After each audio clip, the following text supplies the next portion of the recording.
ఈరోజు ఇక్కడ నుండి బదిలీ అయిన ఆర్డర్స్ జస్ట్ ఇప్పుడే రిసీవ్ చేసుకోవడం జరిగింది. నాకు ట్రాన్స్ఫర్ క్యాన్సిల్ చేస్తూ మా అధికారులు వరంగల్ డిఐజీ గారికి అటాచ్ చేస్తూ రిపోర్ట్ చేయమని ఇన్స్ట్రక్షన్స్తో బదిలీ జరిగింది. బదిలీ జరిగిన విషయం నాకు మొన్న తెలవగానే ఆర్డర్స్ ఇవాళ వస్తేనే ఉద్దేశంగా నేను ఆర్డర్ తీసుకొని రిలీవ్ అవుదామని నేను హుస్నాబాద్కు సిక్కు నుంచి రిపోర్ట్ చేయడం జరిగింది. సిక్కు నుంచి రిపోర్ట్ 11 గంటలకు నేను చేసిన తర్వాత మా సిపి గారికి నేను ఒక మెసేజ్ పెట్టడం జరిగింది. నేను సిక్కు నుంచి రిపోర్ట్ చేసిన డాక్టర్ అడ్వైస్ ప్రకారం ఫిట్ ఫర్ డ్యూటీ రాయించుకొని తర్వాత మీకు నేను రిపోర్ట్ చేసినట్టు పెట్టడం జరిగింది.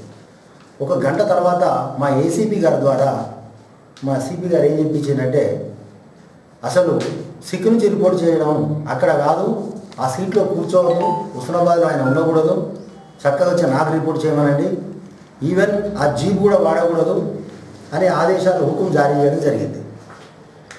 వెంబడే నేను ఏసీపీ గారికి చెప్పినాను, సార్ ఇది ఖచ్చితంగా ప్రొసీజర్ ఫాలో అవుతున్నాను. నేను సిక్కు నుంచి వచ్చినప్పుడు నా ఆఫీస్కి వచ్చి నేను రిపోర్ట్ చేయాలా, ఎందుకంటే నాకు ఇంకా ట్రాన్స్ఫర్ ఆర్డర్ అందలేదు.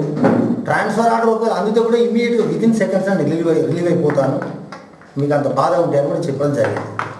అన్న వెంటనే మంచిది నేను సిపి గారికి చెప్తానే మళ్ళీ సిపి గారితో మాట్లాడి అగైన్ మళ్ళీ కాల్ చేసి నో సిపి గారు ససేమ్రా అంటా ఉన్నారు, సార్ కోపానికి వస్తున్నారు, మీరు అర్జెంట్గా వచ్చి సిపి గారికి రిపోర్ట్ చేయండి, అక్కడ జీ కూడా వాడద్దు అని మళ్ళీ నేనన్నా, నాకు వేరే వ్యక్తి ఇంకా రాలేదు, నాకు ఆర్డర్సే అందలేదు, ఎలా ట్రాన్స్ఫర్ అంటే నో వేరే సిఐకి ఇన్ఛార్జ్ సిద్దిపేట రూరల్ సిఐకి ఇన్ఛార్జ్ ఇచ్చారు కాబట్టి అక్కడ ఉండదు. అవును, నేను లేనప్పుడు మాత్రం నీకు ఇన్ఛార్జ్ ఇచ్చారు, నా ఆరోగ్యం మంచిగా అయింది, నేను డాక్టర్ సలహా మేరకు వచ్చి నేను జాయిన్ అయ్యాను, ఖచ్చితంగా నేను ఇక్కడే ఉంటాను, ఇది ప్రొసీజర్ అని మళ్ళీ చెప్పడం జరిగింది. లేదు సిపి గారు రామంటారంటే నేను అప్పుడు చెప్పడం జరిగింది, సిపి గారి దగ్గరికి నేను రాను, వచ్చే సమస్య లేదు, నేను ప్రొసీజర్ ఫాలో అవుతున్నాను, కావాలంటే మీరే సిపి గారికి చెప్పండి అని చెప్పడం జరిగింది. అని కూడా నేను కావాలంటే ప్రెస్కి వెళ్ళిపోతానని ఇట్లా మానసిక ఇబ్బందులకు గురి చేస్తే నేను ప్రెస్ స్టేట్మెంట్ ఇవ్వడం జరుగుతుందని చెప్పడం జరిగింది. ఎందుకంటే ట్రాన్స్ఫర్ అయ్యి నేనుంటే ఆర్డర్ ఇస్తే వెళ్ళిపోతానంటే నువ్వు అక్కడ కూర్చోవద్దు, నువ్వు ఇక్కడ రాని ప్రొసీజర్ ఫాలో కాకుండా మానసికంగా ఒత్తిడి, ఎందుకంటే ఆయన ఒత్తిడి చేయడానికి కారణం కూడా నేను మీకు చెప్పడం జరుగుతుంది. ఆ సిపి గారు అలా ఎందుకు ఒత్తిడి చేస్తారని అప్పుడు మళ్ళీ ఇమీడియట్ సిపి గారితో ఏం మాట్లాడారో నాకు తెలియదు. తర్వాత మళ్ళీ మా ఏసీపీ గారు ఫోన్ చేసి, అన్న ఏం లేదు, నీకు కౌంటర్ డ్యూ ఆర్డర్ పెడతాను, నేను ఎట్లా పెడితే మీరు అప్పుడు రిలీవ్ అయ్యి వెళ్ళిపోండి అంటే వాళ్ళు ఏంది 1 నిమిషం కూడా మీరు ఇక్కడ ఉండదు. కానీ ఇక్కడ ఆర్డర్ వచ్చిన తర్వాత కూడా వేరే ఇక్కడికి పోస్టింగ్ అయిన ఇన్స్పెక్టర్ వచ్చినాక ఆయనకు ఛార్జ్ ఇచ్చి పోవాలి ఆనవాయితీ. ఒకవేళ ఆయన రాకముందే నన్ను వెళ్ళిపో అని మానసికంగా ఒత్తిడి గురి చేయడం, జీప్ వాడద్దనడం ఎంతవరకు నాకైతే అర్థం కాలేదు. ఇన్నేళ్ళ సర్వీస్ పెట్టుకొని మా సిపి గారు ఎందుకు వారు అట్లా చేస్తూ ఉన్నారంటే, నేను జమ్మిగుంట సిఐగా ఉన్నప్పుడు అప్పుడు తెలంగాణ రాలేదు, తెలంగాణ ఉద్యమం జరుగుతుంటే ఆంధ్ర వాళ్ళు హైదరాబాద్లో ఒక మీటింగ్ పెట్టారు. ఆ మీటింగ్లో సిద్దిపేట ఏఆర్ కాన్స్టల్ శ్రీనివాస్ అంటేనే జై తెలంగాణ నినాదం చేసినందుకు నేను కుట్టిండ్రు, అదంతా మీ అందరికీ తెలుసు. దానికప్పుడు నేను జిల్లా సెక్రటరీ స్పందించి అప్పుడు డీజీపీ కవర్దార్, ఎందుకంటే ఒక తెలంగాణ బిడ్డను వేరే వాళ్ళు వచ్చి కొట్టిండ్రు, కానిస్టేబుల్ కూడా కొట్టలేక కనీసం వాడు 3rd క్లాస్ వేరే ఉద్యోగులు యూనిఫామ్ లేని ఉద్యోగులు కొట్టిననే బాధతో తెలంగాణ కాన్స్టేబుల్ అని నేనేదో అప్పుడు స్పందించినందుకు దాన్ని మనసులో పెట్టుకున్నప్పుడు ఆ వట్టి 2 ఛార్జ్ మెమోలు ఇచ్చి 2 పీపీఐలు పోస్ట్ పోన్ ఇంక్రిమెంట్ చేసిండు ఈ సిపి గారు, అప్పుడు ఎస్పీగా ఉండేది, నన్ను సిఐడికి పంపించారు. అది అకారణంగా అయినా సరే ఊరుకున్నాను, అనుకోకుండా తెలంగాణ వచ్చింది.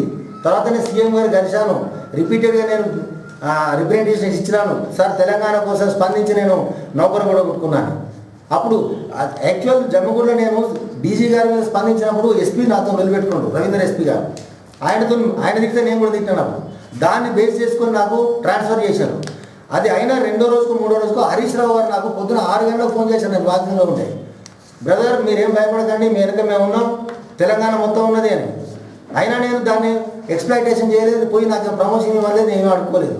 మళ్ళీ హక్కుగా నాకు పోస్టింగ్ ఇవ్వండి, పోస్టింగ్ పోయిందంటే సరే సీఎం గారు ఇచ్చారు, ఈ సీఎం గారు చెప్తే క్యాప్టెన్ సార్ చెప్తే నేను ఇక్కడికి వచ్చాను, ఓకే ఇంతవరకు బాగానే ఉంది. నేను ట్రాన్స్ఫర్ అయిపోతా ఉంటే వీరు ఎందుకు చేస్తూ ఉన్నారంటే, వీరు అక్కడ ఎస్పీగా ఉన్నప్పుడు అమరవీరుల స్మారకార్థం ఒక బిల్డింగ్ కట్టడం జరిగింది కరీంనగర్ హెడ్ క్వార్టర్, నేను అప్పుడు సిఐడిలో పనిచేస్తున్నాను.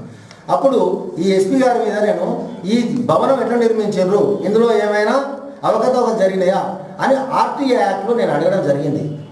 అది మనసులో పెట్టుకొని ఈరోజు నన్ను మానసికంగా చేస్తూ ఉన్నారు. నేను ఆర్టీఐ యాక్ట్లో కరెక్ట్ అడిగినాను, పక్కా చెప్తున్నా. అప్పుడు అడిషనల్ ఎస్పీ జనార్దన్ రెడ్డితో నాతో మాట్లాడించాను, ఎందుకు అనవసరంగా అది అడుగుతున్నారు డ్రాప్ కమ్మను అని. నేను డ్రాప్ కాలేదు. సరే వారు ఏదో ఆన్సర్ ఇచ్చారు, తర్వాత ట్రాన్స్ఫర్ అయ్యారు, సభ్య గుర్తున్నా అయిపోయింది. అదే మనసులో పెట్టుకొని నన్ను జీపు వాడద్దు అంటారు, అర్జెంట్ వెళ్ళిపోమంటారు. ఓకే, నేను జీపు వాడద్దు. ఇవాళ మా సిపి గారు వాళ్ళ వైఫ్కు ఒక గవర్నమెంట్ సవేరా పంపారు. దానికి డ్రైవర్గా వెంకటేశ్వరరావు అని నా దగ్గర పనిచేసే కోడెక్క పోలీసు కానిస్టేబుల్ డ్రైవర్గా పంపారు. 10వ నెల 14వ తారీఖు నుంచి ఆయన 14వ తారీఖు 1వ నెల వరకు డ్రైవర్గా ఆ జీప్ మీద పనిచేసారు మేడం గారి దగ్గర. అదేంటి మరి నాకు అర్థం కావట్లేదు. సిపి గారి wife Savera government vehicle, government diesel, government అది ఒక ఎంప్లాయీగా నన్ను వాడద్దు అన్నప్పుడు మరి వాళ్ళు ఎందుకు వాడుతున్నారు? అది కరెక్టా, ఇది కరెక్టా?